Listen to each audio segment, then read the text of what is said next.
unsay lang ma-expect sa bagong series o season or episode or unsa ba? Series 2. Sa lamok sa suok. Series 1 sa lamok sa suok. Okay, go. Sama. Ay mga bagong naong Nicolas ha. Serious? Sa Ikay. Muna yung mga artista sa lamok sa suok. Tapos mga beautiful ladies. Ikaw, dede ka. I am a handsome boy. Oh, thank you so much, handsome boy. Naong murag lumbot.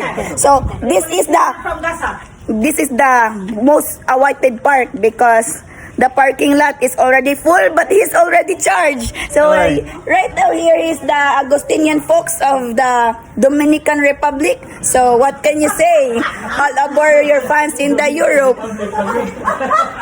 Hindi ako marunong mag-English. Hindi ako taga-English, B. Rodriguez. Ay, sorry. Ganito, marunong naman ako magtagalog. Kasi, Bisaya lang. galing kasi ako sa TV5, pero naging TV6, kaya lumipat ako sa TV7. So, ngayon, anong masasabi mo sa mga fans kung anong dapat panonoorin sa yung karakter bilang Dominican Republic? Anong karakter mo dito?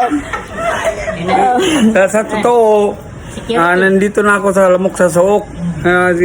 Direct sama ko. Nag-usap kami ngayon at ako na kasama. Marunong ko Bisaya, gamay lang ha. Oh, sige. Nasugod na gid ko karong daw nga apil na gid ko sa lamok sa suok. So, this is the most elected director in all the Kagawad and Gawad ng Sining. And he is also one of the best director in the film of the Hollywood in the Woods. So, let us all welcome. Put your hands up in the air and bow in the head. No other than the most handsome, best in bungot director, Derek Ray Samaco. Wow!